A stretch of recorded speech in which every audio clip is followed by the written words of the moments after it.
Welcome back, dude and dudettes, to another wild episode of Send It Mate. We're here to talk about all things hunting and outdoors. And today, we've got something that'll keep your gear running smoother than a dingo's getaway. That's right. Our show is brought to you by High Caliber, the gun and knife oil company that knows how to keep your firearms and blades in tip-top shape. High Caliber is like the secret sauce for hunters, anglers, and outdoorsy folk everywhere. It's like the magic potion that makes your gun and knives happier than a dog with two tails. You know, guys, I've been using High Caliber oil for a while now, and let me tell you, it's the duck's nuts. My rifle practically sings a lullaby when I take it out hunting. And speaking of lullabies, ever tried sneaking up on a deer with a squeaky gun? It's a prime way to end up with no venison in the freezer. You'll be hungrier than a vegan at a bacon festival. Absolutely. But with High Caliber oil, your gun will be quieter than a ninja in moonlight. You'll be stalking your prey with the grace and stealth of a mountain lion. High Caliber doesn't just keep things quiet, it also prevents rust and corrosion, so you won't find your gear looking like it spent a season at the bottom of a creek. That's right, and for you knife enthusiasts out there, High Caliber has got you covered too. Your trusty blade will slice through anything smoother than butter on a hot biscuit. So, folks, don't let your gear become a rusty, squeaky mess. Head on over to highcaliber.com.au and grab a bottle of their oil today. And if you use the code SENDITMATE at checkout, you'll get a special discount. I say again, use the code SENDITMATE for all your oil slick, stealthy hunting needs. Thanks to High Caliber, you'll be sending it in style and silence. So, gear up, oil up, and send it, mate. High Caliber, the ultimate oil for the ultimate hunter.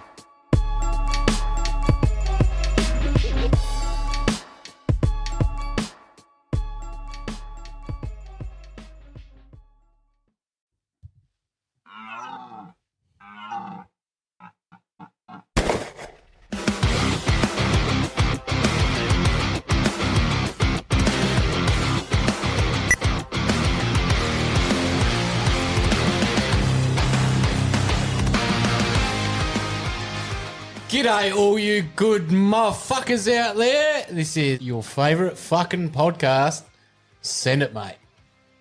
I'm Josh. I'm Caleb. And I'm Couchy. And distinct pause. You're all shit. Sorry, I was taken aback by you, Josh. You were so up and about this evening. No, someone needs to bring a bit of life, a little bit of fucking zoosh into the podcast, mate. Zoosh? Bit of zoosh. We're actually, it's been a bit of an interesting week. We've moved into some new digs. We have. The podcast studio is underway. It's in progress still, but it is nice to have a dedicated podcast room. Yeah, send a mate love shack. We're getting our fuck on. Yeah, look, it's a stepping stone, definitely. Yeah, I mean, Couch has come in at the right time, I think. We've effectively moved straight into a studio. Yeah, Ryan's done the hard yards. I just come in when it's easy. It's good. Yes. Classic Couchy. You just got to pick your times, that's all. That's true. Yes. So, yeah, we're still working out a few kinks with this little room, but it does the trick for now. It does. And a little bit of decor eventually will be good. We've been tossing up ideas of a metal sign with some lights in the background, or a television, so we can film this and put little snippets of dumb shit up. Just play some clips and review them. I mean, or just have a logo in place of a sign. Or that. Well, both, yeah. Obviously, you can cut, both out from one to the other. True. So I think, yeah, I'm digging it. I think we've got some good things coming, and yeah. Yeah. Mate, it's like this. We discussed this. So rather than just rock up in one of our houses to do this podcast, having a dedicated room just switches your focus from whatever's going on in the day to, all right, we're in the podcast room now. Definitely, and it's kind of nice being able to set up the equipment and not have to pack it up every night and, put it back up the following week, and also annoy someone's missus till wee hours in the morning. Just means we can go as late as possible, really. Don't say that, because this will become a 5-hour podcast, mate. I don't think the listeners will be complaining. You just got to take it in a couple of parts, I guess. Yeah, part one, part two. Did you hear that? You got to take it. Just take it. Big dick energy. Take it and take it. What parts do you take it in, Josh? I've got big dick energy. Don't you worry about that. I think he'll take all parts. I didn't realise, that song was playing. Whoever sings that damn song and it was playing the other week, and I looked at my missus. I've gone, it sounds like she's saying that big dick energy, and she's like, yeah, it's exactly what she's saying. I'm like, what the fuck? She's saying it without saying it. No, get the uncut version. She says that big dick energy. Oh, sorry, I wasn't aware there was an uncut version. So you're talking about the radio version? Yeah. Right. I don't think I've actually heard the full song, to be honest. Oh, mate, I listened to about 3 seconds of it and then downloaded it. No, just kidding. Actually, I don't think I am. I think it is on my phone. It's his ringtone. but yeah, well, I don't know, just weird. And I don't know why they bother with radio versions these days. I mean, like kids. I mean, Eminem said it pretty good in his Slim Shady LP album. He's like, "Oh, kids have got the Discovery Channel. They know what shit is." You know. I mean, it depends on how you... Why are you laughing? It was just a pause, that's all. It depends, man. Like, do you want your kids listening to swearing or not? Oh, bro, they know about it. Kids know more than we did. Oh, mate, they know. And if I drop something, they tell me off. Yeah, I feel like that's just their. That's just, you know, what kids do, I reckon. What do you call it? They're when they're not corrupt. Fuck's sake. They're innocent. Yeah. They're innocent still. I think that's all that is. But I guarantee you, mate, as soon as your girls hit like year, I don't know, fucking 6, they're going to know all the swear words, mate. It's not all they're going to know. I think they know most of them now. They just are not allowed Okay, they're going to be more fluent in their personal vocabulary. They're going to be dropping them towards you. I hope not. I'm raising ladies. Not. Well, I don't know, man, because this is how I justify it.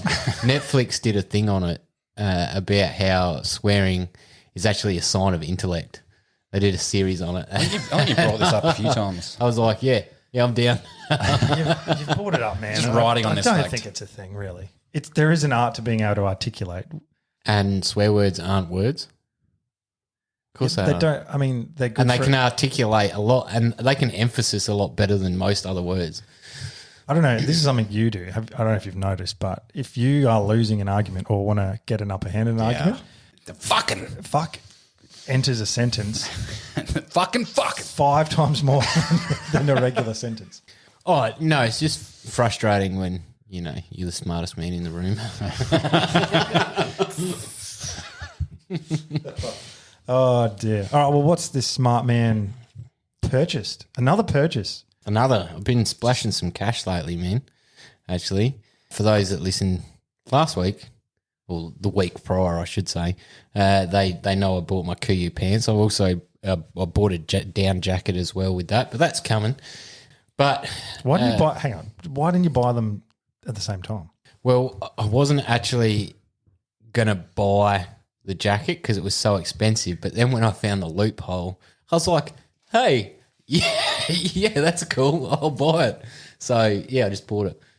I'm still puzzled as to how this has worked. So it didn't, I don't know, it just didn't calculate it to Australian, and it came out of my account as US. I don't know how US in the dollars are US. coming out of your account. No, the it same. came out in the figures of the US dollars. Yeah, I know. Obviously not US, but it came out in the same figure, so I didn't pay the conversion. But I did have a look online to try and see if I just wanted to see a special after he bought them, just to see if I can get them cheaper. But I couldn't find them under 260, 270. Ooh. No, the US site, man. Just jump on the US site. It's just not going to fuck up for me. I'm going to be paying more somehow. Comes out of your account as I don't double. get that shit.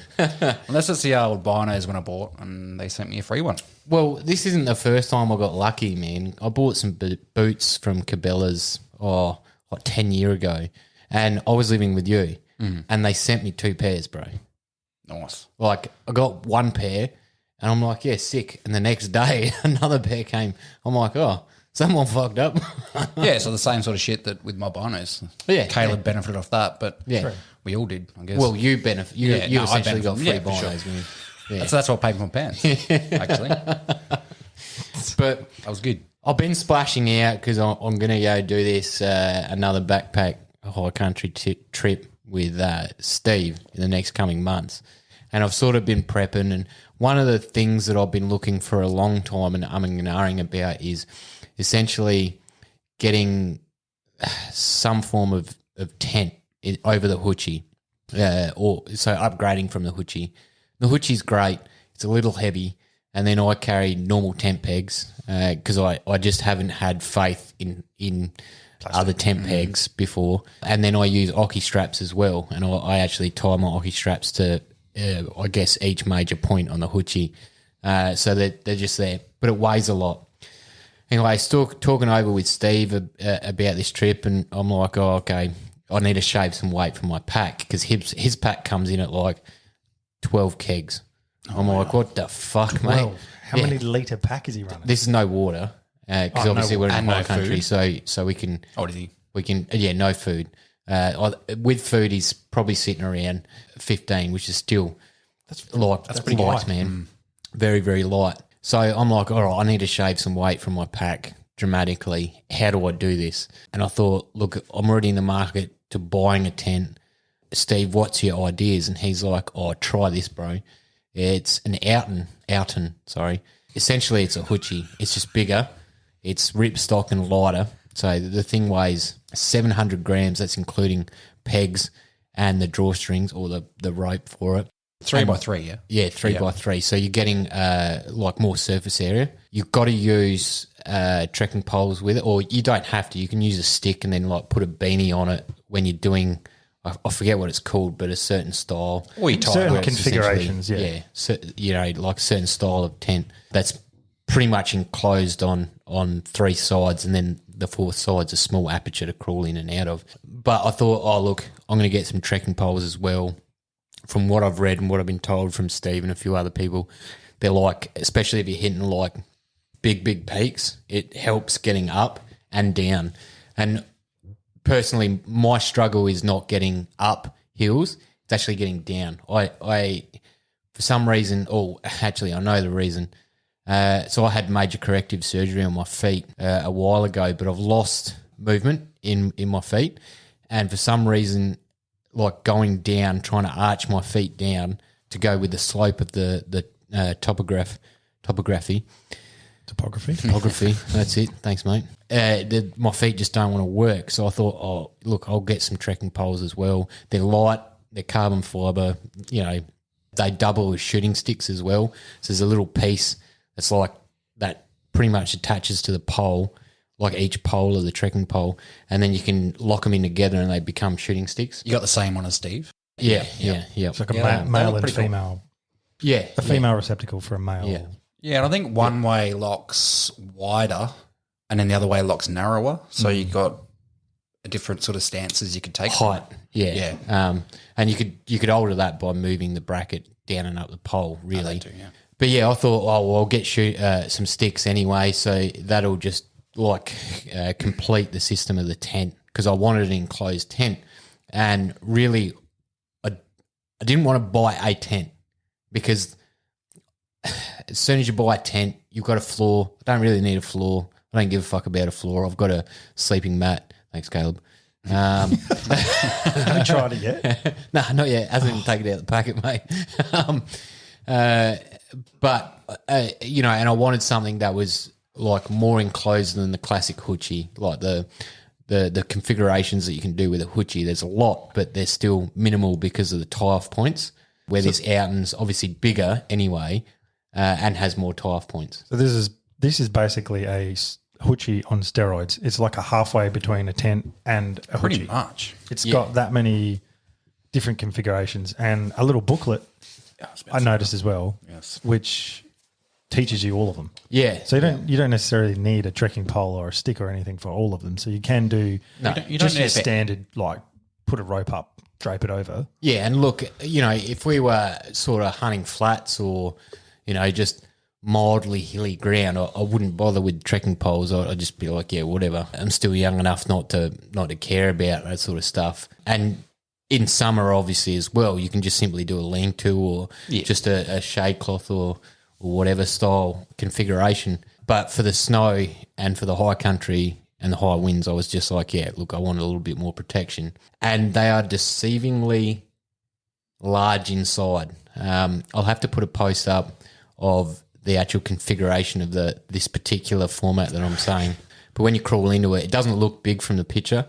or from the outside. But when you crawl into it, it's quite large. You can sit up. There's enough room for your pack. There's enough room for your rifle. What the fuck are you laughing at, mate? Just resisting every sexual fucking innuendo that I could be. I couldn't help but laugh because of Caleb's face. Sorry. I just want to make a point as well, at least as far as I know about this as well. Like, you don't need trekking poles unless you don't have anything to tie it to. I'm pretty sure you can tie the point up on a tree. Oh, or yeah. something. Yeah, definitely. So if like, don't let no trekking poles sort of discourage you, I guess, if you like the look of it. No, and once again, so that it's $150. Comes with the booklet, tent pegs, and the tie-off cord. And then obviously the poles, it's S&S Archery. It's $99, and you will get stung with the conversion on that one, but that's all right. They're still cheaper than sort of Snowy's, Anaconda. There's a couple crappy pairs in BCF. I wouldn't touch them. Once again, they're the sort of thing you want to sort of shop around for, get the lightest pair because it's weight, but for walking sticks. But hey, anyway, thought I'd get them anyway just to complement the set, and we'll see how it goes. Essentially, cut some weight down in the pack. Yeah, so I can bring other things like gloves, multiple pairs because my hands I have arthritis and they're terrible, especially in the cold. So yeah, I just thought shave some weight where I can, and yeah. There you go. Might have to chop your dick off, bro. We'll have to all get one, I think. Well, that was the other thing. Like the only good thing with the hutchies is they can like button together. Yeah. So you can if you've got a few guys that have got them, like we've used in the past, you can make a huge shelter. Taj Mahal. Correct. Except all their hutchies, you got 3 or 4 pinhole leaks, Or bigger, yeah. Or and someone's laying under them at all times. I swear someone's were rusty last time as well. The snap buttons, we couldn't actually put them together. They're Or probably someone like missing. They're probably like, I don't know, 50 years old, those hutchies, man. loops were broken. But to me, it seemed like a good way to go without going to a tent. As I said, I'm not a huge fan of going to a tent. I don't see the purpose in carrying a floor when I'm carrying a bedroll. I don't really want to carry poles, although I'm using trekking poles, but they're a dual purpose. So I'm happy to carry something if it's got a multiple purpose. And a lot of the backcountry, the ultralight backcountry hunters in the States, they have 2 rules they go on. 1, if they haven't used it within 3 hunts, it gets fucking turfed. And 2, they try and always look for multiple purpose for each item. Yeah. Which makes sense. Look, that's just, common sense. Are you intending to use this in the snow in the high country? Yeah, I'll still use it in the snow, yeah, definitely. It should work all right. Well, yeah, definitely. And the bedroll that we've got, Caleb, has a thermal property in it. It's not the best, but it's still got some thermal property into it. So It does. We have one each. We don't share one, just to clarify. We just have the same one. yeah. This is double mat. Yeah. We were actually talking about this the other day. I'm like, do you realise the last couple of years we've gotten into giving each other presents for birthdays and Christmas? We've never done this before, and we've just suddenly got onto it. Wait, you guys give each other presents? Yeah. Where's my present? Well, How have I been left out? You got to make the first one season to right. be fair, there was a fair period of time where you were never like in the state or the country when you're in the army. So Yeah. we just got out of the habit. That is true. But I found it weird because this year I was at BCF and I needed a new tackle bag, and we spoke about this the other day. And I was in there, is it coming up your birthday? And I'm like, I've seen the state of your tackle bag, and I was like, well, Caleb needs one as well. So I actually bought one for you, and then I left BCF, not buying one for myself. And I was like, no, fuck this. I'm going back to get one for myself. So I've walked back in and bought another one. Didn't you have a tackle bag already? The zips had gone, look, I kind of like the backpack style tackle bag because, if you want to go like along the rocks or something, you're not carrying something in your arms and you can hold yourself. They're definitely handy. Yeah. So I was just like, screw it.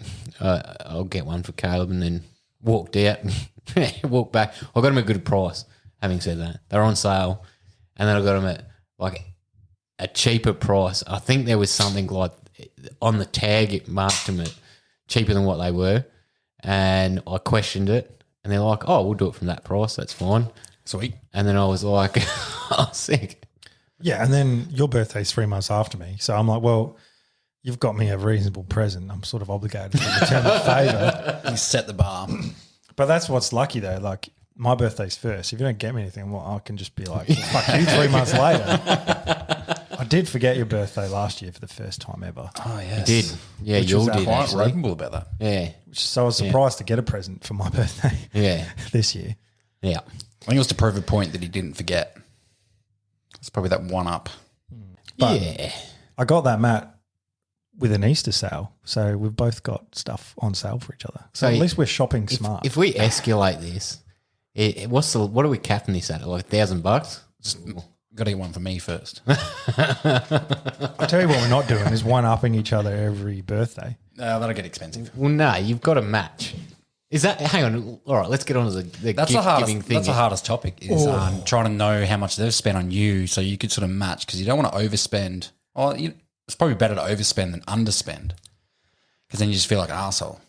That's what I mean. Is there a cap? Like, and do you get close to the cap? We might have But to then- set a cap. But then you agree to the budget, and then Josh goes, "Oh, he's only going to buy me a $200 thing. I'm going to buy him a $300 thing. Just be nice." Well, you also And got to then you're look at like, it like "Well, what this. the fuck? We gave a budget, and you make it feel shit." You got to look at it like this. If you're setting a budget of $50, you're getting shit. You may as well get like a you bag don't. of lollies and a fucking, I don't know. Straight on Wish. Yeah, exactly. Shit, that's not going to last you long. So, you know, like if you're going to spend the money on a present, okay, we'll at least make an effort that it's going to last more than 12 months or one use or something like that. I don't know. That's just my theory. Like an Alton? You're not getting it. Well, actually, I could pull that off because I could ring your missus and be like, "Hey, bro, chip in fucking $75. Then I'll get Caleb put in $50, and then I'll put in $25 and be like, "Yeah, we bought your birthday present." It's a three-way present. I'm not complaining. This reminds me a bit of Do it. a podcast I listened to called Two Bears, One Cave with Tom Segura and Bert Kreischer.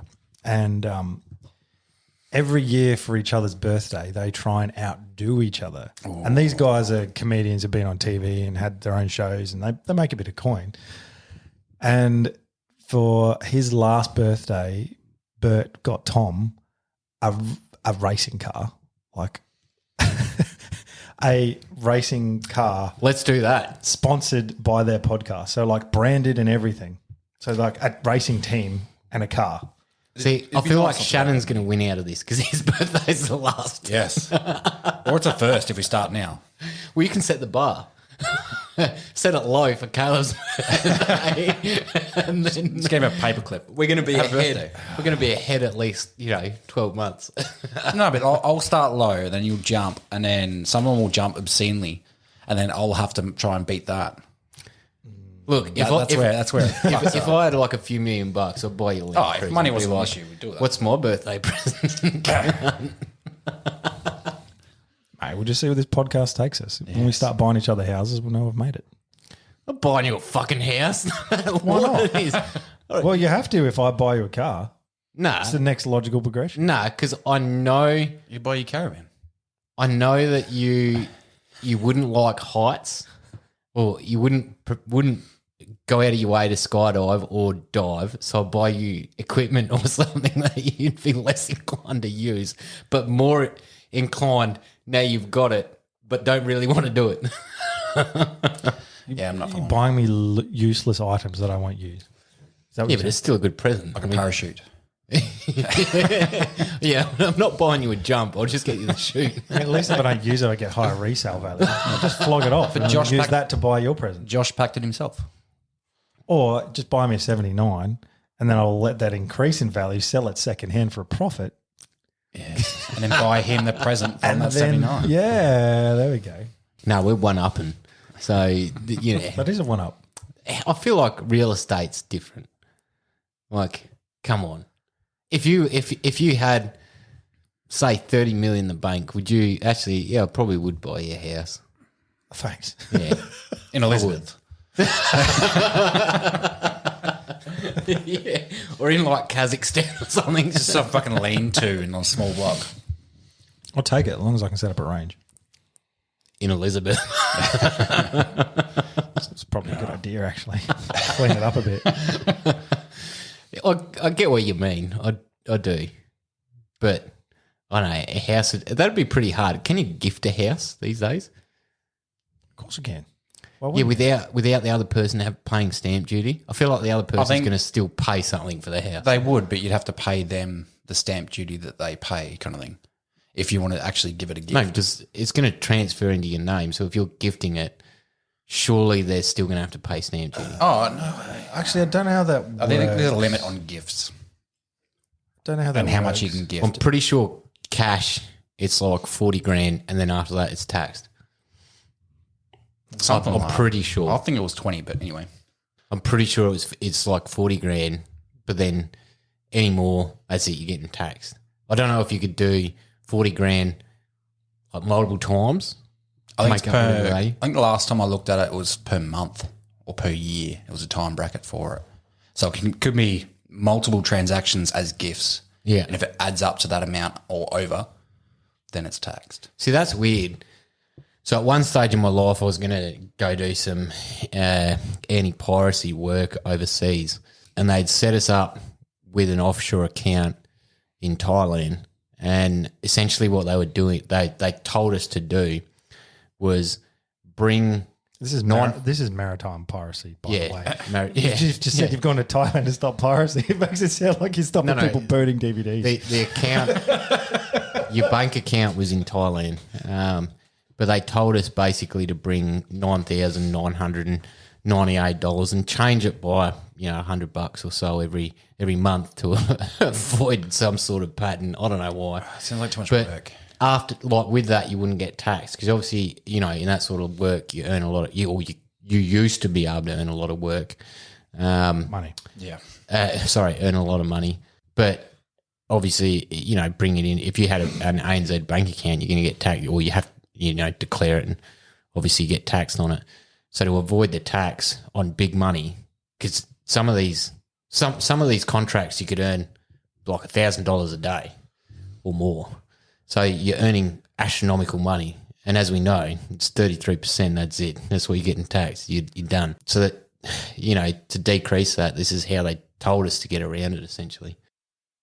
I thought about doing it after I left the army. So I got back and then put in my discharge. And I thought about, going in the private world. But at that stage, it was flooded by, all your SF guys, and it's sort of, there was a bit of a transitional phase. It was like real top heavy, and then the money sort of died out of the private industry, and all the grunts started getting more and more gigs, but the money sort of died in the arse. And I was like, I don't know if I can be bothered going and guarding, like doing picket at an embassy for like $20 an hour. Fuck that. It's more than $20, but yeah, this is just token figure. I was just like, screw that. Yeah. Fair enough, bro. Yeah. Sweet as. Anyway, I think it's time for the next topic. So our topic is blow and go.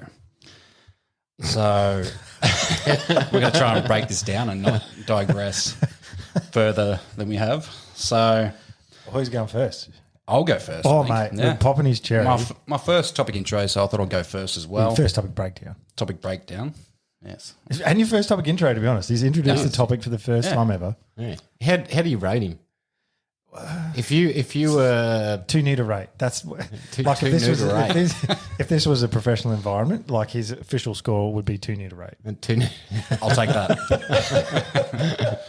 So blow and go. Obviously, there's a lot of avenues there we could go that aren't sort of related to what we do. But I don't know about you, but I do plenty of. No, I don't. Can you tell me these things, man? Because I don't know. He's what innocent. They are. So on the weekend, right, I was down Hindley and met these two birds, and we went down the alleyway, and you realise Miss is going to listen to this, mate. She won't listen to this. You're digging a hole. But no, I wouldn't get that lucky.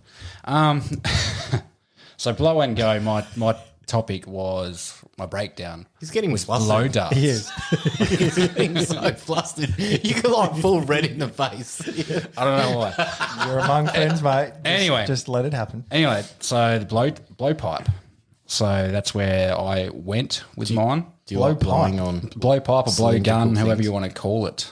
Or one description was blowed arrow tube.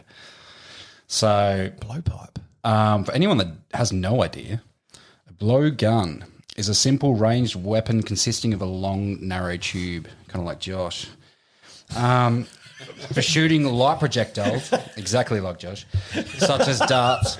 Real quick. Real quick. It operates by having the projectiles placed inside the pipe and using the force created by forced exhalation. So I watched a video of the YouTube video is called Bear Killed by Blowgun by Tim Wells, Bow Hunter. Oh, yeah, I've So seen that. I'm pretty sure I think Josh mentioned it a while ago, not maybe the video itself, but just the blowguns. The fact that someone had shot a bear with a blowgun. Yeah, and this video is pretty crazy. So at the start of the video, he used a spear just to sort of, I'm not sure why, but he just started off with a spear. And then afterwards, so he got his spear with that. Afterwards, he moved to the blowgun and he was explaining that pretty much all the... Wait, he got a bear with a fucking spear? Yeah. What, and that surprises you? And he's about to get one with his blowgun? So was his progression just to like use the, I don't know, the most obscure weapon, quote unquote? He does a lot. Like start with a rifle, move to a bow. He doesn't do the hog hunting with a cannon, does he? I haven't seen that one. Fuck, No, man. I'm not sure. There's guys in the States that are like literally setting up a cannon as a like ambush weapon and killing hogs with a fucking cannon. Like a black powder. Yeah, man. Shit. Man, these people in the States are fucking cool. It's pigs. So they're... I'm picturing like a mob of pigs and an actual like cannon like you'd see on a pirate ship. Oh, it's like a modern tech cannon. Yeah, I know, but this is what I'm picturing. Yeah, and that's just pretty much having- what it is, bro. That's pretty cool though. I would do it if I had the I'm opportunity. just picturing a cannonball just decimate Yeah, a mob of pigs. Pink mist. Yep, that's exactly what's happening. And then I've seen guys with a spear, and I think I've seen this guy actually, and he's sitting in a tree, and he'll drop down with a spear. Well, I don't know he about threw- bear, but for yeah. pig. For this one, he threw the spear because he wouldn't want to be landing on the bear's back. But yeah. Yeah. Anyway, so the spear's sort of non-related. It was just how the video started. So he moved on to the blowgun, and he was explaining that these darts don't weigh a whole lot, so you have to make them quite sharp. And he spent his time sanding it down, making it razor sharp. And after a bit of practice to make sure he's right, he sets up over this bait, but he sat in just a pile of sticks about 5 meters from the bait. And his first black bear come in. He only tried to do black bear, didn't try to do brown, understandably. But yeah, I think so- both are just as bad at that distance. If you're only harmed with a blow dart. If you harm him and he sees you, the and black hears bears you, are known to flight, not fight. yeah, but More so. I don't know. What about if I if I blow you? if I shoot you with a blow dart and see if you're going to fucking clock me or not? Yeah. Is this where the go part comes into it? You're just going to blow a blow dart and then go, like just send it and leg it? Would you leg it? Oh wait, I got a question. Is it tipped with anything? No. Like poison? No. No. So you So I got to kill. How on did he kill it? Anyway, moving on. So this first bear, black bear, he was quite large, came in, and he was just in his mind, he had anticipated the bear coming in from the opposite side of the bait because the other side was just all sticked off and all that.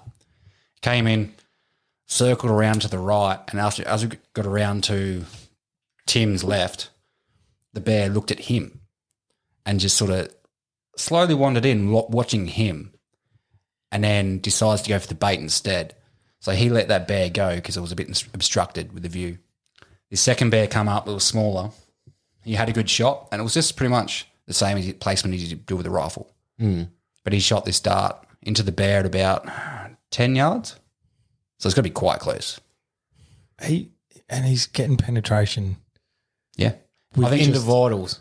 he got like exit out of that bear. What? Yes. What the fuck is this guy's lung capacity? So the tip of the broadhead of the dart can fly up to 135 feet a second, depending on your dart gun. So that's pretty quick over 10-meter interval. That's not a... Fuck, man. That's outstanding. So hang on. Are we talking about a dart gun? Or are we talking a Sorry, a blow gun. A blow But gun, It's a blows a dart. Okay. That's what it. Yeah. So it's pretty much a broadhead arrow with a shaft, Oh, yeah. a metal shaft, and then it's got a plastic cone on the end. So that's obviously a seal for Okay. your Oh, gun. I've seen him. Yeah, that's Yeah. yeah. Look, that makes... What were you guys thinking? Oh, And dart. You said Oh. yeah. Yeah, no. You said dart gun. I'm like, this is a whole different game. Like, sorry. like getting the old fucking... As you were a kid, you'd like hollow out bamboo. Well, I would. And then you'd get yourself Shove it up one your of those kebab skewers, cut it in half, and then you'd wrap cotton and you'd secure cotton with your rubber band on the actual skewer, then put it in and you'd be like... Yeah, it'd be pretty cool. But I never killed anything with it. Just annoying your sisters. Actually, I remember making little blow, so little blow dart sort of gun things out of a big pen, Yeah. and then just got a needle through like the the end of your fucking shoelace. Yeah. You got the plastic tube bit Yep. at the end, so you cut off about 20 mil past that. There is a name for the plastic bit on your fucking shoelaces. The grip. No. But anyway, Plastic bit. so you fluff It's going to that. annoy me now. I've got to find out what it's called. You fluff that up like a dart. Stick just like a sewing needle or something through the end, Yeah. and they work heaps good. And I remember shooting flies in the house. One of my mates at school I hated to see the walls. shot our teacher in English class with it, Ouch. and it was pretty funny. This English teacher had no control over the class anyway, but it's a female, and I've watched him like prep it on the table, and he's put it up, and she's talking. She's turned around to write on the blackboard, and he's up and stuck it into her. She's cut sick. A needle. Yeah, dead set. Yeah, no fucking needle, man. And she's cut sick.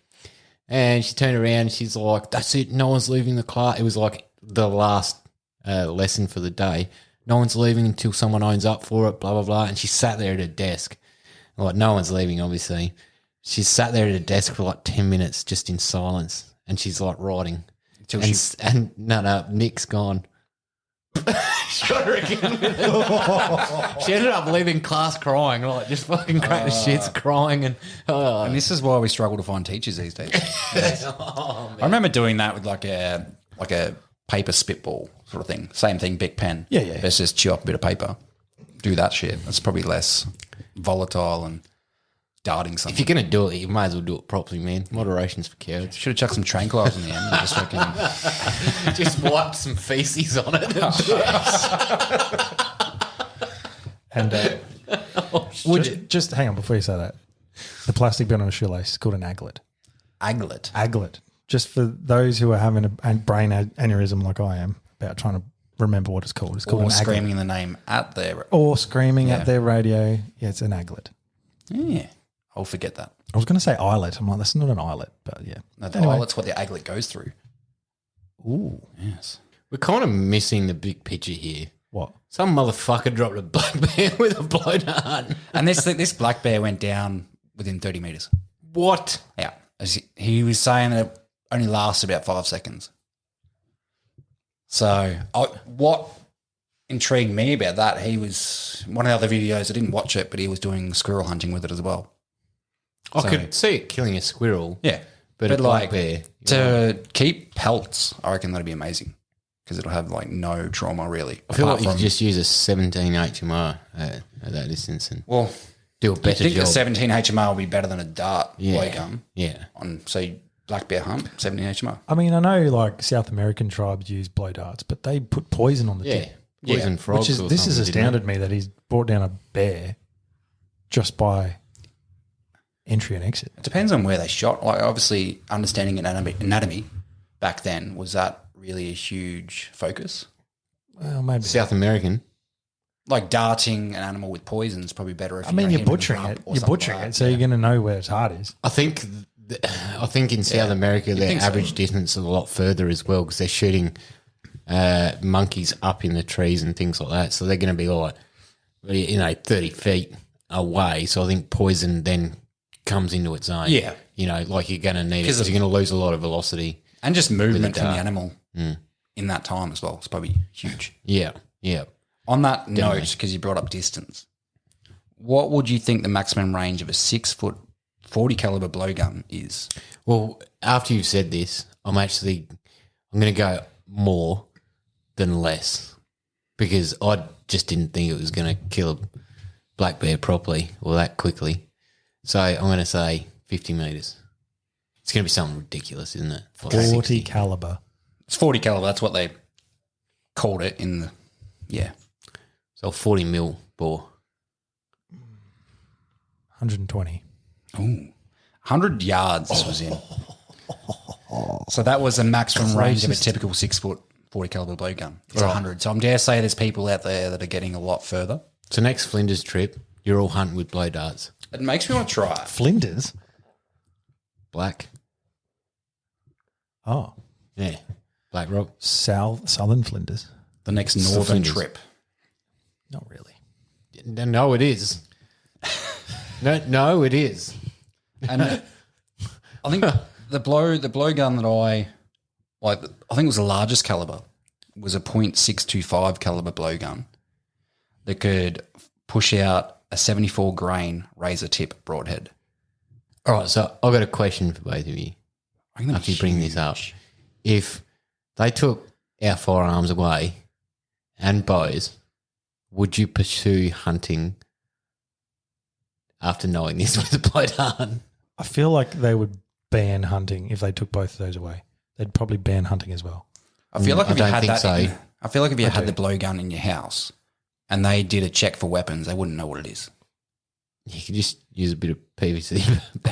Just put an umbrella on the top. It's like, no, that's Of course you pursue it, but it'd be underground. Because if you think about it, if they've banned guns and they've banned bows, then that doesn't really provide what they would classify as a viable means for anyone to go hunting. So they'd ban hunting too. See, I don't reckon because we've got such a rural fucking presence here in Australia, and we need obviously control over our vermin. Yeah, so they'd never ban never it be able to completely. ban it. I don't think they're going to ban hunting. They might ban, and they're all trying to ban firearms. They'll and make it bows harder and for things. us that don't own property to get firearms. That's Yeah. probably the way they'd do it. Yeah, but I still think you'd be able to hunt. It'd just be I difficult. don't know if blow darts would be my preferred method. Maybe a slingshot or a spear Slingshot. over a blow dart. Dad's killed goats and pigs. I reckon a blow dart, With a slingy. knowing how to use it properly, would be quite accurate. I have a question on blow darts. You're blowing into it. So obviously everyone has a different lung capacity. Does the gun, air quotes, somehow compensate for different amounts of air to send the projectile at the same velocity? Does what? Or Sorry? does the gun somehow compensate for it? Like you're blowing a variable amount of air into the dart gun, right? Does the device itself somehow compensate and I don't think so. have some sort of mechanism in it? Or is it just however hard you blow, that's how hard it exits? No, well, I'm going to step in because I actually think there's you'd actually have to learn to breathe with your diaphragm. And obviously the length of the tube, you're going to have more. With your breath, you're going to be able to utilise more of your breath with the length of the tube, and you're going to have to learn, to breathe from like a diver from the diaphragm over just breathing from your lungs to get the most out of the dart. Well, I just asked because I'm pretty sure it'll just be dependent on how hard you can blow. And the seal on the actual mouthpiece, and there'll probably be a few things, but yeah, I reckon I've got a feeling definitely. fair enough. No, I don't know. I don't know what's out there in terms of blow We darts. know someone who's got a blow dart. Do we? Yeah, old Aussie Sparrow. Ah. Yeah. He's got a blow dart. Tranquilises his kids. And Get out of here. I just looked at it and I'm like, bro, that's just like a fucking $10 thing out of Wish. Like, is anyone actually going to use it? He said he's used it. I'm like, okay, cool. Oh, Photos or it didn't happen. this Yes. is another thing. He's probably got videos. If you're killing a bear with a blow dart, what the fuck do you move to next? Moose. No, like Paper plane fucking- with a very sharp point. I don't know. Oh, as in like downgrade your weapon. Yeah, because didn't you say that was like his progression? He's just like gone to Well, smaller and as far as I know, he's a bow hunter that went to spear, and then from spear to blowgun. well, what's after that? you know, there's such things as like a hands. throwing stick. Is that like a boomerang stick? No, or is it like it's a throwing like stick. a club? Yeah, it's essentially like a club that you throw. So you don't club something to death. You throw the stick at Oh, it. yeah, There is such thing as that. like there's African tribes that use them. Yeah, yeah. But they're used in North America too. I'm sure Australia would have been used as well. Indigenous tribes. I think there is a stick. Well, that's not the a hunting boomerang was a straight throw. Straighter, yeah. Yeah, definitely. And even then, they're like very difficult to master. I Like got most- given a boomerang as a kid, like quite a big one for my size. The first thing I did was hold it out and spin around and fucking hit someone in the knee. It got put in a shelf for a while after that. Still about? Oh, I don't know what happened to that thing. It's actually quite a sharp edge on it. Yeah. They do. Yeah. Yeah. Well, it's got to fly, so. Well, Dad and I made one, or made a few as a kid, and I got smashed in the shins with it. Yeah, I drilled, man. But Dad's actually came back. You could do some trippy things with Dad's, like just the way he designed it and made it. It was more of a ceremonial boomerang, though. You know how there's two different types. Yeah. Hey. It's probably more than two, but it's two. Yeah, like two exaggerated types, I guess. The straight one for hunting, and then what I believe is a ceremonial one. I'm not entirely sure about that, but it's more curves, and it actually you could get it to come back. It's more for looks than function. So I don't know if you're hunting geese or something, it might work. I don't know. But yeah, so that was my breakdown. I like it. So yeah, who's next? Josh. What do you got, Josh? Didn't you want to go? Oh, we'll go Caleb. Well, we're following the run sheet, Josh, which you wrote. Well, no, you said are second. just before we started, I'll go second. All right, we'll just go around the table, which is Caleb. All right, we're going clockwise or anti-clockwise? We're going clockwise. Because you didn't want two hunting. Well, we still don't Topics. actually know what each other are going to bring. So, all right, so I am just going to go literal with my interpretation of blow and go, which is probably not surprising you, Josh. No, given it's not. You call me a sex pest all the time. But, And you are proving my point. yeah, It was but quite hard not to go literal. and I'm like, well, someone's probably not going to, so I will. So, all right. So, first thing I did was, Google blow and go. Pornhub. Got stuck there for a few hours. well, of course. And so, what I found that as soon as I Googled blow and go, the first thing that comes up is a Urban Dictionary definition. And I love Urban Dictionary, right? Now, the actual definition of blow and go is a quickie blowjob used exclusively for when you don't have time for more scandalous activities. So like in the bathroom at the pub. Well, funny you say that, right? Now, obviously, I'm not going to use any of my own stories here, just to be somewhat respectful. But I was actually discussing with someone today what our topic was for this podcast, and they gave me a couple of stories. Here we go. Literally blow and go. Is this a friend? Yeah, that's what I was thinking. Don't even try and guess, all right? I was just talking to someone. Actual experiences, but yeah. Mentioned the podcast, and they're like, I've got a couple of stories for you. Maybe use these. All right, so following on from the definition of blow and go, we obviously know what it is now, for those who didn't. And the first story I have is, so this person's first ever blowjob was at a venue in town. He was talking to a young lady, and she basically just said to him, just offered him a blowjob. So they went outside, and she went straight to a spot next to a dumpster, which freaked him out a little bit in the first incident, it was like, is this where you bring people? Like, is this a She thing? knew Like, where she was just, going. She just, Yeah. there was no stumbling outside. Was this his first time? It was his first blowjob. First blowjob. First ever blowjob, right? Obviously, it Right wasn't next to her a first. dumpster. Right? What the fuck? But what disturbed him slightly was the fact that there was no looking around for a spot. Like, you know, when you're sort of in public and Yeah. you're like, "Oh, where can we go? Where's not obvious? She's done it before. Yeah, exactly right. She locked on and they were straight into the spot. So he was standing, obviously, next to this dumpster. She's doing the business. And someone else came out of the pub, club, whatever it was, and started talking to him and started walking towards him, but couldn't see what was going on below, sort of chest level because the dumpster was there. And, oh, you're right, mate. Come back inside. Like, let's go to the next place. Oh, no, hang on. I'm just taking a piss is what he came out with, which was clever. Because why? It avoids him coming closer. Exactly. Yes. So it stops the friend from coming over.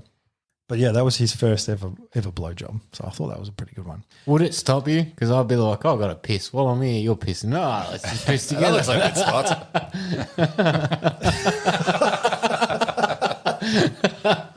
Yeah, that's a fair point. But no, this mate wasn't someone who was going to piss right next to him.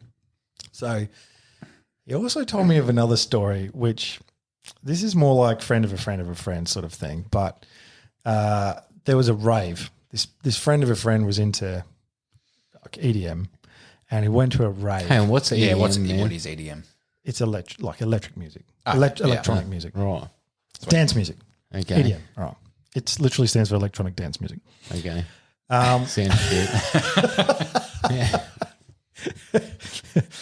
Yeah. So his mate's gone to a rave, which I've never been to a rave, so I don't fucking know what goes on. But at this rave, there was glory hole booths.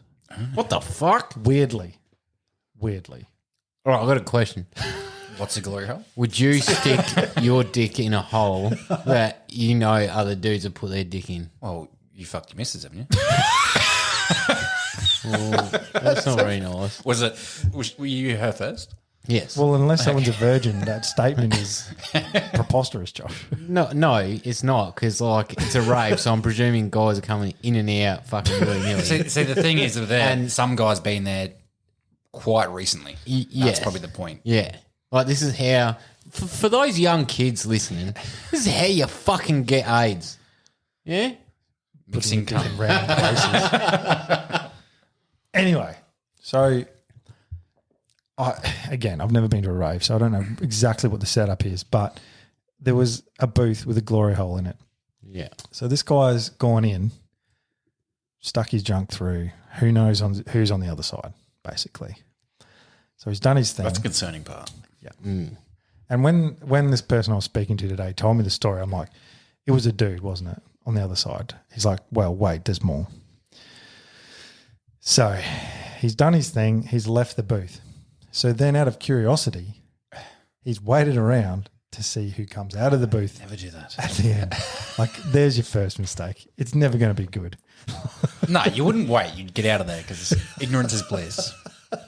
You're not gay unless you know. If it was good. So what's happened is as he's waited around, but the person who's emerged is one, a dude, but two, a mate. Yeah. That's harsh. A mate that no one knew was gay. And that's how everyone found out. Yeah, that'd be awkward. Ouch. Was it Ryan? It was your experience, wasn't it? This is a friend of a friend of a friend. Actually, To be fair, Ryan did a good job. this is funny. Both Couchy and I know a guy in the army that went on a holiday in Thailand, and he ended up supposedly picking up a chick, and they've gone out, similar case to like an alleyway or something like that, and he's gone to do his business and lifted up her skirt and gone in, and he's gone in the back door, and then midway through he's gone He didn't to realise, try. Yeah, he didn't realise, and he's gone to fondle her vag, and there was dick and balls there. And Didn't realise. yeah, didn't realise. And then He kept going. kept going. Yeah. Yes. I mean, you're invested at that point. I think. Yeah, I feel like you're like, Well, I may as well finish. I guess may I as well just feel something like out you're of this. going straight through her.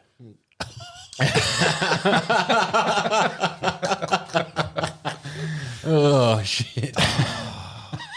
Yeah. Anyway, all right. So that was just a couple of little stories, but Urban Dictionary, it is bloody good. So when I saw that the first search result that came up was Urban Dictionary, it reminded me, and I've touched on this before, of a game you can play with your mates. And we've got Shannon here, Couchy, for the first time. Oh. So this game is where you go onto Urban Dictionary and you put the word dirty before your name, and it comes up with some random definitions. No, I think I've done this in the army. It was It's something fun. similar. It's fun. So anyone out there, play along at home and do this to your name, your mates' names, whatever. So I've done it for all three of us and written down like the first couple of results. All right. So do we have any takers for first? Go on. You? Yeah. Do what? Do you? So there's only actually one decent one. The first one for your name, Couchy, which is Shannon. Which one did you use? Did you use Couchy or No, Shannon? use Shannon. Yeah. Because Couchy there's nothing. So I put Shannon, and the first one comes up with a chick's Yeah. definition. All right. But Expected. the second one, a dirty Shannon, is when a man bangs someone from behind without the receiver knowing. He craps in his hand and uses his poop to draw pictures on the other person's back.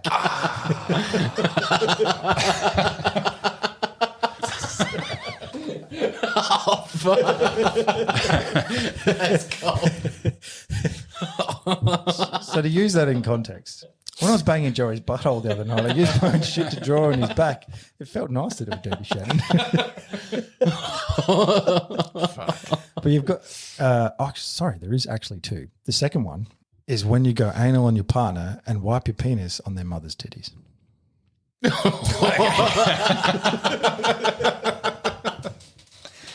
Oh, you the fuck. Yep. I guess Josh is next. Josh is next. And I'm kind of hesitant to say what the first definition do of a it. dirty Josh is. Do it. The act of having an enormously large, unhuman, Stop it. Take it back. human-sized schlong.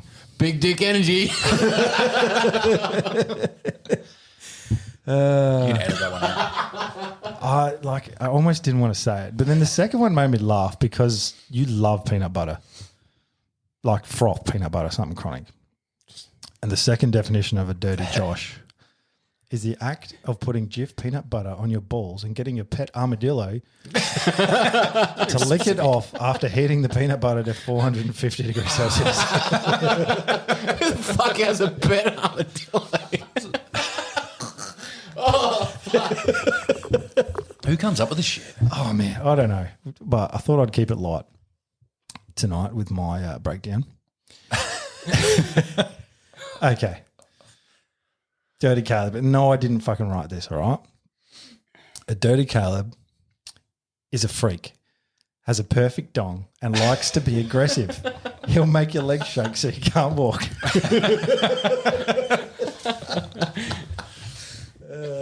Can we ask, is that true, Caleb? Of course you're going to say yes, but Yeah, let's but why have would an you honest ask? Why would I answer. say no? Let's have an honest answer because we all know you got your chode. Do you? Do you know for that sure? sounds like you know he's got a choke. Did your leg shake, Josh? Unfortunately, I've seen his dick. It's not impressive, and it's definitely not perfect. Do you find dicks impressive? Mine, yes. All right, and the second definition of a dirty Caleb is all the dirty and sick sex acts rolled into one meaning. Yeah, sex pest. Yeah, sex pest. Yeah, exactly right. That's Urban Dictionary. Quite Mate, descriptive. Use it on. Use it on with your second one. That's it. I'm done. Kept it light. What? There's heaps of like those sex things. Like you can do a chicken snitty, which is when you're at the beach, you like take off your clothes with your chick, you pile the clothes into a fucking put your clothes into a pile, and then you're rooting her, and then you pull her out, blow on her face, grab a handful of sand and throw it on her face, grab her clothes and run off. Called chicken snitty. Yeah, that's pretty cool. There's plenty of those, like as in the gecko. Yeah. So you're fucking her against the wall. She's hands up on the wall, and then you slip out and stick it in her ass, and she tries to climb up the fucking wall. Yeah, there's heaps of them, man. Yeah, like Urban Dictionary, man. It is just a valuable resource. Get amongst it. But yeah, for everyone out there, try putting dirty in front of your name or your mates' names. Find some funny definitions. It's a good laugh. That's a good campfire one. I think I've said this before. Let's actually next deer camp. Let's do that around the campfire. Yeah, It'll be good fun. Yeah. Do we have no reception there? Yeah, we do. Yeah, you can go to a spot to get reception. You got to stand on your tippy toes and hold it out in like one hand. So you'll disappear for half an hour, screenshot all the fucking answers, and then come back. Or we could have some pre-thought and Bring them along. Could do that. Mounted A4 laminated. Read them out. One thing in the army that we used to do is we used to get the boys used to get the People magazines, which is a big thing, I guess, pre-2009. Huge thing. People magazines were like the way to get your porn fix, I guess. Anyway, in the back part of the magazine, there was a thing called Homie's Choices, right? And essentially it was just all these chicks that wrote into the magazine and took selfies in a bio. And one of the boys would sit there. This is like good fun. On the back, yeah, it was. On the back page, and you do hot or not, right? So you no pretty one else much can see the pictures. Yeah. Just reading the description. Yeah, you just read the description and what they like and this and that. And then you'd ask the boys hot or not. They'd be like, oh, yeah, she's hot. And then like it turned out to be some fucking whale or buffalo wearing a dress or something. You're like, what the fuck? And then the ones that seemed normal, you were like, not hot. And they were hot. And you're like, oh, this is all fucked up. It's a good little game to pass 5 minutes. Look, you got very bored. Very, very, very bored. The army was full of games to pass 5 minutes at a time. Yeah, definitely. Yeah, definitely. And the Skittles in the back of a carrier with the blackout lights on, and you had a packet of Skittles. You'd open them, you'd pass a Skittle around, you'd eat it, and you have to guess the flavour. And you're like, who the fucking guessed the flavour on a Skittle? It tastes like sugar. I can't say I ever did that. What a game. Yeah, did it all the time, man. Yeah, eating the Skittles. Did you ever play the game called Black Magic? No. The game relies on someone else in the group to know how to play it. And we might have to do something next time, and I'll teach one of you how to play it. And then someone else has got to try and work out how to play it. That's half the fun of it, is trying to work it out. Oh, yeah, think I have, yeah. actually. I think, yes. Yes, I've played something similar. Not called Black Magic, though. Fuck. It's going to do my head in. There was obviously there's a few different variants of similar. Yeah. But yeah. I reckon I've played this. Yeah, I reckon. Yeah. It's a mind fuck. Yeah, if you don't know what you're doing. Yeah. Basically like every card game for the first time in history. Oh, quite easily grasp. Nah. I mean, go fish is pretty easy, mate. Snap. You struggling? I am. All right, well, that's my little light-hearted take on it. Josh, what do you got for us? All right, so I'm going to bring back to an army. So I've actually got two. The first one, when I thought about blow and go, I actually thought about Afghanistan and what these turds used to do. Essentially, overseas, they'd use a method, and it's pretty well known, and that's the IED method. So it's an improvised explosive device. So what they do is they actually came up with a method of making ammonium nitrate out of fertilizer. So they pretty much like boil the ammonium nitrate out, mix it with a few other chemicals, and they put it in a palm olive container. And these containers would be about 20 litres. You could get different sizes. From there, they were pretty ingenuitive. They'd make a detonator. and it would obviously go off with electricity. They would, most of the time, they would offset the explosives because if you've got like a road or something like that, so they were used quite heavily in like an anti-vehicle sort of weapon, anti-personnel as well. But they would offset it so the engineers with the mine labs couldn't pick it up, any metal content in the det. And then they'd use a simple cable that would run across to a tripwire, or a battery first, and then into a tripwire. And they were pretty smart, to be honest, in how they would build these pressure plates. And they'd come in all different various shapes and sizes or whatever. One of the ways they initially started to do it was a simple plank of wood, and then they'd have like a little, like the wire exposed, like your positive or negative wire exposed, stamped down on the wood, and then they'd have a saw blade on the top. So like a little spacer, so the main bit of wood, then on either end a little spacer, and then a saw blade, which is obviously quite flexible, right? If you put pressure on it, it bends. And then obviously your negative or your other terminal attached to the saw blade. And so when you squish the two together, so the saw blade on the other terminal that was on the bit of wood, it would go off. So it would go bang, set the charge off, right? Now, over time they evolve, and we evolve. We sort of grasp how they work and combat ways to get around it. The mine lab was one of the things. Like the NGOs would sit there and sweep with their metal detector, and obviously you could pick up a saw blade. So they evolved to things like just a thin piece of wood instead of a saw blade. So it still have flex. Like, you know how you get a little bit of plywood, it's still got flex. Low metal content. Like, there's nothing, so it wouldn't pick it up.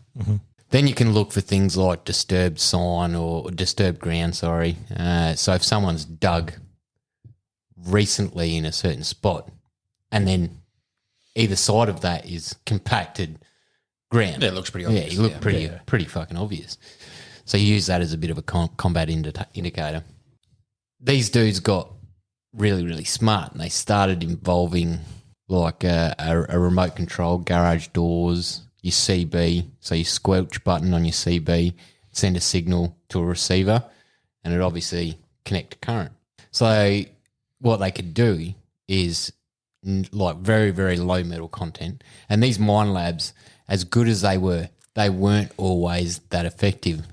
One of the things they had to do before you went to Afghanistan, in our Minhad, was essentially you just practice everything you learnt in the last 12 months and got up to speed with current things. And one of those things was getting to know, say, the NGO's equipment, the engineer's equipment. So you had to go through a course with a mine lab yourself, just in case an NGO went down, you could pick up their mine lab and you could do it yourself. And I ran a course with this mine lab, and I went over a saw blade. Like, didn't pick it up. What? At all. And it was like maybe an inch underneath the sand. Maybe, and I was like obviously I didn't know what I was looking for, hearing for. There's obviously, with mine labs, you can get like no, you can get like I'm pretty sure you can get false signals, but you can sort of get radiant signals. So if there is metal nearby, you know, you could sweep it and it would be like, but it's not where the coil is, right? Like over the ground. Granted, I'm not an engineer, didn't know what I'm doing, but had a rough gist of it. Anyway, obviously the engineers were very proficient at picking up these sorts of things. So the enemy started to use these other forms of triggers, and what they could do is they could essentially set up this bomb and then be positioned a ways. Now, if you've got a 2-watt radio, think about it. When you've got a 2-watt radio and we're driving around in the cars, like in convoy or hunting ground or something like that, you get like 500 metres at most, you know, maybe 200 is good. So someone could be standing 200 metres away, wait for an aiming point to set off this device, click a button, it blow up, and they could go, boom. Blow and go. That was a long-winded process just for that. But they started to evolve even more, and they got into what's it called? RFID not RFID, but RF sort of triggers, which were very rare because if anyone walked past them, it's like your sensors for your lights. If anyone walked past, it would set the bomb off. And obviously, typically they didn't want to hurt the local population, typically. So they weren't used too much, but you can use essentially a light sensor, and when you walk past and it trips that sensor, it can obviously set off a bomb. Boom, gone. We're all on ASIO's watch list now, thanks. Yeah, sorry, I just was thinking of that. She's the B word. B word. Yeah. Anyway, like it just got me thinking overseas, and obviously, there's a select few amount of people that have seen this firsthand, but it's a very good technique that they use for them against us to essentially fight the war. And it was a blow and go. They started incorporating other things into it as well, so you could get a come on, which is it's all sexual. it's all fucking sexual. A come on. So instead of laying an IED on a road that was compacted and obvious, because they learnt that we could identify that and combat it. So what they do is they offset it in the scrub, say to the left or right, and as you're driving down the road, that engage you with small arms. So essentially driving or patrolling. So essentially you turn into the oncoming fire to go into a firefight, right? To then basically get fire supremacy, hopefully kill the enemy, if not suppress them long enough to move into their position to control the area. So they know you're going to orientate in that direction. So they knew that. They knew right? patterns. They knew that at the start. So they'd offset these bombs in the scrubs and they'd shoot at you from that same direction. So you'd turn in, you'd go to join the firefight, and then boom, they'd either have a trigger or a trip like a plate or something like that, and boom, you get a catastrophic casualty event. So they're quite smart in how they did it. And then they would, after they've shot and they triggered that bomb, well, they'd run off and put their guns down, and then they'd become non-combatants. Yeah. So you couldn't follow through with it. So once again, blow and go. It's pretty ingenuitive. Look, it is. It's very smart, and it was a constant evolution on the battlefield to combat on both sides. So both sides were looking at a way to obviously get the upper hand and win the fight or cause as much damage as possible. And that was just one of the ways they did it, blow and go, and come-ons. You called it a come on, like why? Because it was like, come on and fight me, come on, So we just called it come on. Okay, cool. Whoever thought about that was probably watching Pornhub at the time, in all honesty. But my other thing that I wanted to bring to the table, which is going to spark hopefully a little bit more discussion, because you two are looking at me like... Well, you're telling the story, bro. It's a complete foreign concept to me. Well, I'm sure you understood you understand the principles from looking at or seeing any news articles and things. IEDs are quite, the theory behind them are quite complex, really, and the evolution of them was pretty cool. In the way, wow, that sounded bad. In the way of how their thought process came about and doing it. And really, if we were to say, if like it was Red Dawn, have you seen the movie Red Dawn here? Right? No, don't think so. Fucking Wolverines. Yeah, fucking hell. Yeah. Right? If we were to get invaded here and it was like a militia or guerrilla style tactics, and you were sort of looking after your own sort of area with just a group of rebels, red tag bandits, you would adopt a similar sort of structure, really, because it's quite effective. And you can minimise your own casualties. Yeah? Yeah. Well, the best way to do it is non-uniformed. Yeah, exactly. And just being a bit cheeky, I guess, in the way that you're doing it. A lot of guys will probably be like, cheeky? They were fuckheads. Anyway, my second thing that I wanted to bring up, which we spoke about before. So we've been hunting in Vic High Country a few times now, right? Now, a couple of places that we've been to, they have big water courses through. And we've all seen meat eaters and saw the idea behind this, and it's a good idea, and that's going and buying an inflatable raft, right? Blowing it up. Very good. Just to use it to cross the river. I like this. Very good. Right? So you're blowing it up And then, and then you're going. You're going across the river. well done. So the other thing that comes to mind is you've got to carry in that Yeah, fuck that. boat. Would you do it to get past some of the river systems that we've seen? Or to use to carry your meat downstream to a pickup point? So I guess are we pack hunting? Yeah. Or are we just traveling around a vehicle? And then if it's purely pack hunting, Well, I feel like if you're going to if you're going to be in a vehicle, you could throw a Kmart special in, you'd be fine. yeah. Yeah, it's not going to bother you too much.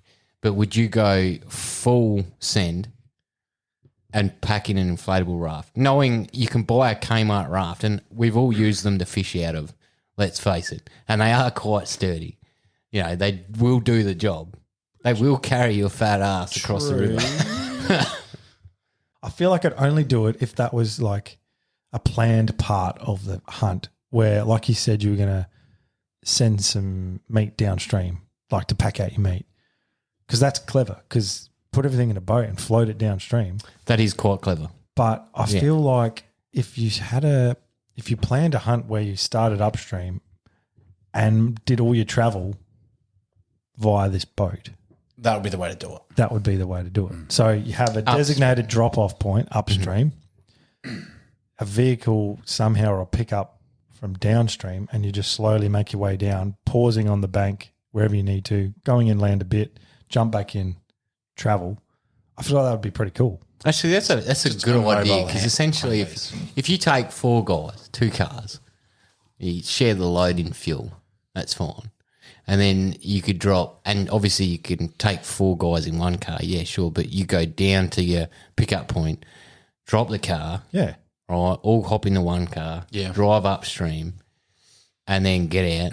And then, would you use the boat to travel down, or would you walk and then shoot an animal and pack it out downstream? How would you go? Depends feel on like- where you are. Yeah, I mean, it would be fun, but I've just thought of something then. You'd almost have to guarantee that the whole way through is huntable public land either side of that river. And there's a big thing, and that's, I'm sure you can use the river to move, but most of the huntable land, and I'm in Victoria, we'll say, because that's the best Public access. public access we have in Australia, you're not allowed to hunt 50 metres from either side of a watercourse. That's because it depends. Because I think in Victoria, no one owns that 50 metres either side of the watercourse. That's public property. Where if you not like South Australia, how you can own right up to the water's edge. In Victoria, it's the opposite, and it's always public property. That 50 metres from water. Yeah, but if it's public huntable land, either side, Oh, you're yeah. still not allowed to hunt Yeah, so you 50 have metres to of that watercourse. use that to get somewhere and then move out of that zone. Yeah, and you could pack out your animal fine, but would you use the raft to actually travel downstream to the next location, or would you walk? If you knew the area, you just raft it. Because if you walk, you're carrying the boat, and let's face it, as soon as you take that boat out of the package, it's never getting that side No. again. It'd be a handy sort of means to, I guess, see areas where you sort of wouldn't on foot if you went from somewhere else, just say like a car park or wherever you parked up your vehicle and trekked out. I think the boat would allow you to get in spots where you wouldn't go before, in a way. It's going to give you completely different access points along the way. It is, but remembering that if it's upstream and you're in a raft that is paddled with an oar, that's probably... Which, no, that's fine if you've got a finish point and a vehicle. downstream. Downstream, yeah. You'd always work obviously down. You can't go up. But can you could, always but- get up to the high points to travel down with a car? You know, we know that some of those roads are far. And not all waterways will probably allow it anyway. And I don't know if if it's cold, I don't fucking want to be in water. See, I feel like you're going to cross water no matter what. You're going to get wet. If it's cold, there's going to be rain or dew or whatever. You're going to get wet anyway. Yeah, but The other thing that comes to mind is when you start off pack marching, be bold, be cold. When you're coming to a river crossing, don't be fucking lazy. Get all your clothes off, everything. Fucking go naked. Cross the river. Once you're on the other side, put your clothes on. Your skin dries quicker than your clothes. Exactly. Sure. Exactly. yeah. You know, so like take your boots off and everything. Put in your pack. Your pack should be waterproofed or somewhat waterproofed, which comes into another frame of mind actually preparing for this Vic high country. I'm no longer going to probably use dry bags. I'm going to look at putting Really? This is groundbreaking. Yes. putting a dry bag, like a pack in a dry bag hole, or just not rock it at all. For what reason? Wait. Your dry bag. Well, I It's too heavy. carry Just shit when gets you wet, think it's gonna about be it. even heavier. This is true. So your pack is obviously going to hold some water out of it. Obviously, you're not going to put your pack in a river and do the mill flow across the waterways with your pack, right? If it's not waterproofed. And I feel like as a hunter, you can negate that. In the military, yeah, okay, you're doing mill flow, you're getting told to. You got no choice. I feel like you're forgetting one important thing about a dry bag that I like is compression. And that works, yes, to some point, but no. So some of these backcountry hunters, they fucked off their dry bags because they're like, well, look, I don't even roll my jacket up anymore because you can put what you need to, so your major items in your bag, and then you can fill voids just by essentially stuffing shit in the crevices, right? So it's making your overall profile of your bag smaller. You're cutting dry bags out, which is a weight that is arguably like a necessity. I mean, you can get those pack covers that weigh nothing. I think your pack has one mine's in the got one bottom as of it. well. Yeah. So, boom. They're not waterproof. They just keep the water off. But, yeah. You know, once again, you've got that outer layer. The pack itself is somewhat water repellent to a point. Yeah. Like all material I is. suppose you could you'd be able to flip it on its back in water if you wanted a water crossing. And that would probably keep it dry as well. Or just carry it It's over not your drenching head it. as you go through, as long as it's like not too deep. And if not, do mill flow and wrap it up in your hutchie. Yeah. Wrap your pack up in your hutchie. Well, I guess there's always ways. Like I've done that hundreds of times, man, and the hutchie has kept my pack or the inner of my pack dry. Yeah. There's always some point that gets wet. You can't look. There is even with a hutchie, like just it's still getting wet at some point, but it's keeping the inner workings of the pack somewhat dry. This is a big step, bro, if you get rid of dry bags, because I feel like you rolling up to a camp and taking stuff out of your pack, I just associate you with dry bags. Like the amount of times I've seen you rooting around in a dry bag, pulling out a pair of jocks or fucking some shit like that. Yeah, man, and I've always waterproofed things. I have, and really looking at these backcountry hunters and the way they do it, you sort of like, okay, if I was going into where's that place, eastern US, the first fucking Alone series was there. Ah, shit. That's Western US, Yeah, and that's Western, sorry. Vancouver Island. Southwest. Right, sorry. Vancouver. Northwest. What the fuck? Yeah. Northwest? Not east, sorry. No, no, no. If I'm there and it's like raining,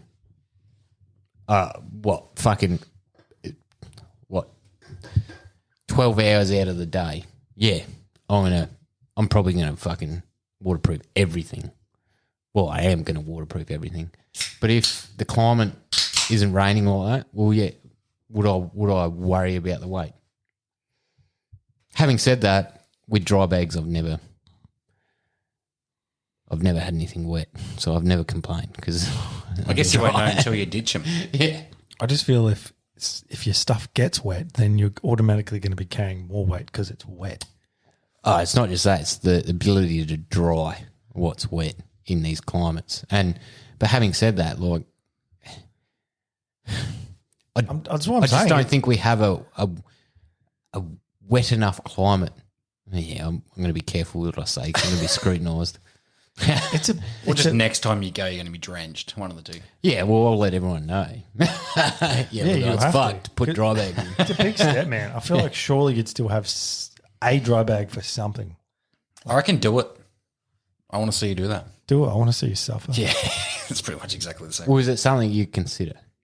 Knowing never that thought you've about got the I don't pack. think the weight. I think the weight is negligible. But you've got man. well, that's the thing. These, grams add up. Yeah, but This is I'll where probably you- have 1 or 2 dry bags for the pack if I did it. Take one less pair of jocks or socks. But what about just if it rains, putting your cover over it? Yeah, that's always an option. Because even in rain, there's nothing like the outer of my dry bags have not been wet in my pack, my Kafari pack. That's fair. Never. But then, there's your fucking bladder inside your pack might pop or something like that. So you're really just accounting for the worst case scenario. Oh, you are, and bladders are certainly something that I've always been in two frames of mind with. I like them, but I like hard water bottles as well. Yeah, but that's more weight to. It is. It is. And this is something in the high country you don't really have to carry the volume of water as we would here in South Australia, say north. Yeah. You've got to carry your water, like everything. And you're limited. The days out there, you're limited by the your water, period. Like you're carrying 10 litres of water, you're going for, 5 days. I think the last trip we went to the north was finished due to the fact we ran out of water, wasn't it? Or was it our last day we actually just conveniently ran out? I think it's been close a few times. Yeah. Actually.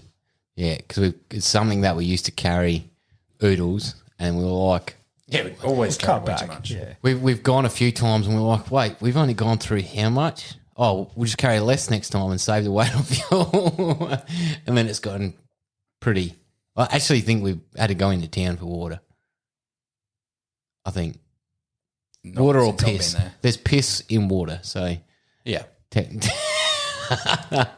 We've always water taken- and piss? alcohol I'm talking Yeah, about. there's water and piss. You said there's piss in water. Yeah, sorry. Everyone knows what I'm thinking about. Jesus. Depends if people have been pissing in the rivers. Sick. All right, well, nice, Josh. Actually, you've done well twice there. Both breakdowns were... I wanted to do both. I'm going to excuse myself because I knew there wouldn't be much interjection on one topic. It wouldn't spark conversation. Well, the IEDs are pretty foreign. Like, I know they exist. I've not... And I've seen them in the media and I've seen them in movies, but... And on your front door. Yeah. What? When you were with your ex. Crackers.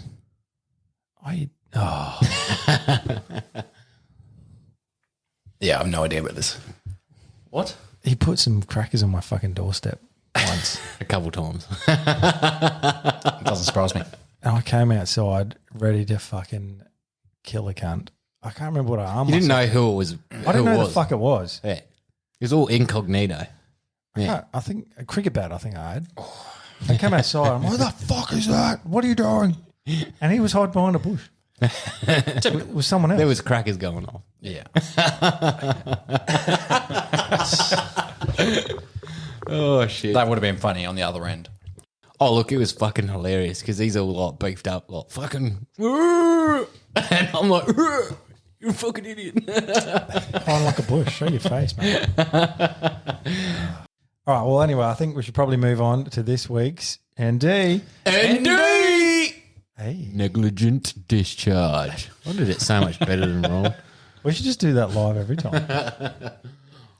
So this ND for today, is something in relation to Josh. Well, I'll preface what you're about to bring to the table Go for it. with the fact that Josh, in his infinite wisdom, seems to think that he looks like Tom Hardy, which I don't believe he does. Has someone told you this? Why do you Where think did that you come look from? Look, when I was clean shaven, or maybe had a little bit of a 6 o'clock shadow, I've been told 8 times. It's 5 o'clock shadow. You just call it 6 o'clock because it takes you an extra hour to grow it. Yeah. It's because you're looking at it from 6 o'clock. Because I'm always looking down upon you. That doesn't work because you're shorter than me. Am I?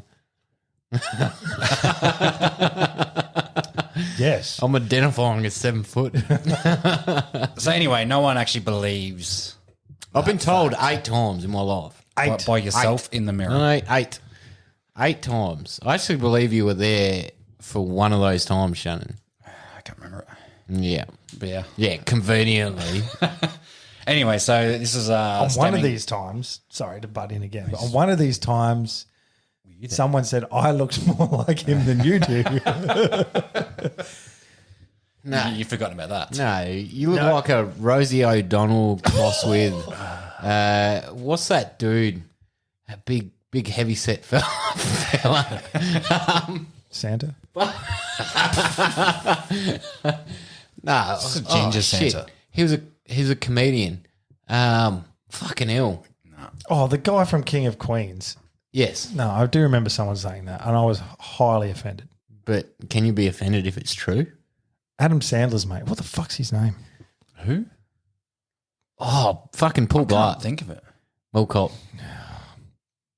Oh, Kevin James? That's Him. it, Kevin James. yeah. I wouldn't have picked that. I look nothing like Kevin James. No. Oh, if you mix Rosie O'Donnell, I if they guess fucked and had a baby, It that's makes what sense. It's you- about as much as him as I feel like Josh you're and a Tom mix Hardy. of Gollum and fucking something with a beard. fucking awesomeness. Or My are you? precious cunt. Gollum, my precious. Oh my god. I just heard my precious cunt. I didn't know you had one. Anyway, moving on. So this came from Daniel. And sorry, mate, the audio isn't You're looking at an working audio file like you're going to read it verbatim. Or did he actually Because there send it is through a text message? as well. Okay.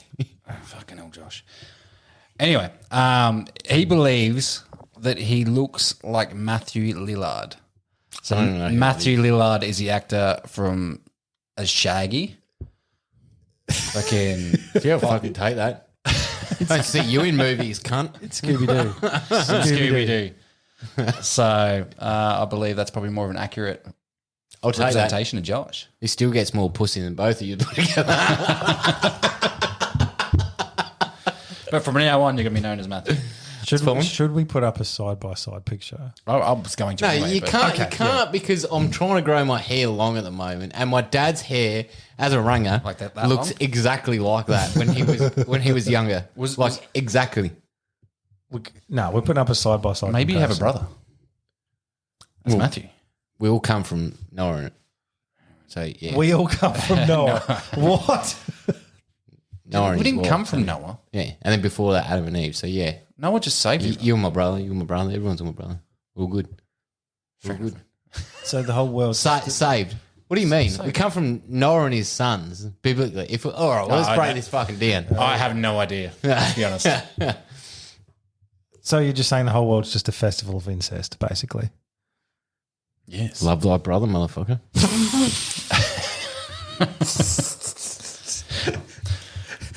And your mother too, apparently. I could say something here, but Say it. Do it. No. No, I can't. I can't. Oh, God. Yeah. I know where you're going. Yeah. Yeah. It was telepathically sent. I think I received a little bit of that.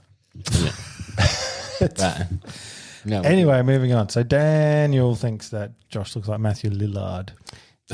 I tend to agree, actually. Much more than really? Tom Hardy, yeah. Really? Way more than Tom Hardy. We're putting it up, sorry. but there's My gonna- body looks like The Rock, so that's fine. Do you know? All right, tell me. I don't watch Family Guy, but who's the guy in the wheelchair?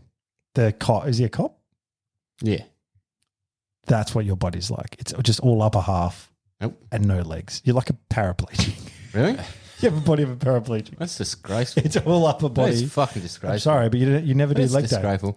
I just want to put it out there to those that are in a wheelchair. Caleb does not speak for everybody on this podcast. And we are not all the same looking. Okay? No, we're not. So it's okay for you to fat shame me weekly. But I'm not really allowed to say that you just have all upper body and no legs. Mate, what can I say? Superman was all upper body, bro. It's called a classic look, mate. But you're like a Dorito chip with French fries. It's pretty much your body shape. That's fine. At least I don't look like a pear. I'm more of a cylinder. It's just straight at the moment. Do we really want to get into how you look? Go on. Go on. Go on. No. You look like a pregnant male. Pregnant male. How appropriate in 2022. I like to just be considerate of others, man. That sounds very considerate. But how'd you know, man? How long? 7 weeks. 7 weeks. Yeah, it's quite early. 7. It's early. It's a big baby. Showing. That'd be small. Holy shit! Your vag is fucked. You're going to need some plastic surgery when you pop that out. Oh, dear me. See, you just bring out the worst in me. That's it. I'm really a nice person. You're an asshole. We bring out the worst in you, really. Yeah. Yeah. But while we're on listener input, I wanted to bring up a shout out to someone that sort of added us to his YouTube video. This was sent through by a mate of ours, Steve, to Josh. Yeah, this is out of the blue, eh? And so always good to receive feedback from anyone, really. But it was more probably towards these guys in the past. But his YouTube channel is A Hunter's Journey. He's a Kiwi here living in Victoria. Pretty sure he lives in Vic. He does a lot of hunting there in the high country there. So I want everyone to sort of get across there and have a check out of his YouTube channel. Yeah, get behind him, lads and ladettes. Yeah, fucking rip a bloke, not just because he shared it out. Top bloke. No, he does seem like a pretty easygoing guy. So Content's pretty cool, actually. Yeah. Yeah.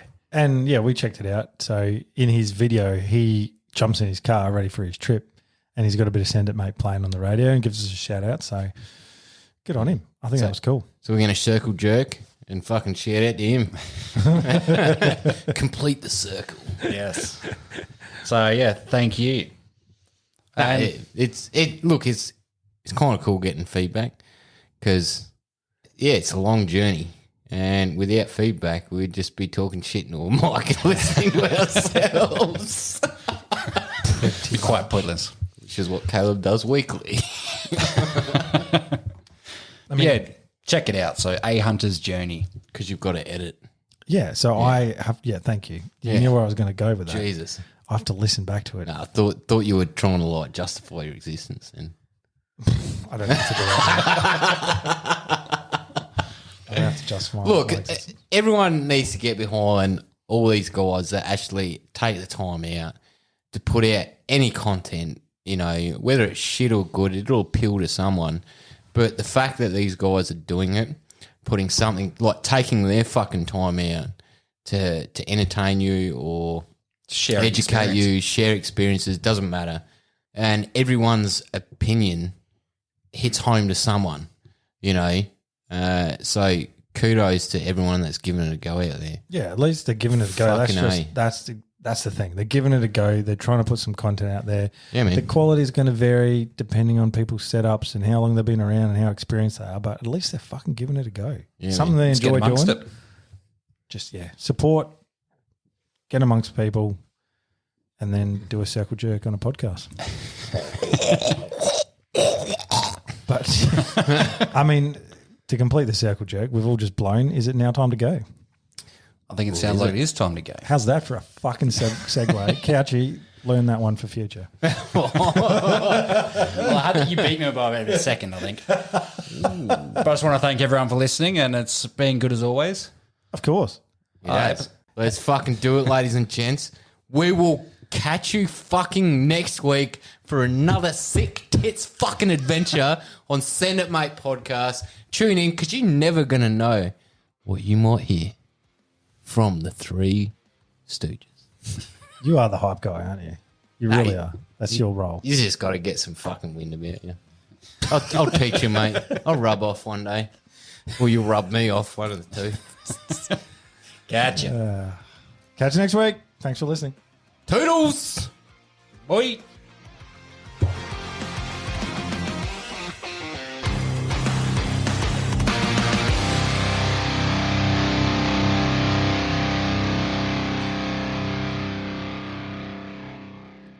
Wait. Oh! Sorry. That was not worth turning your microphone back on for, Josh. No, go fuck yourself. I was trying to put it in there somewhere.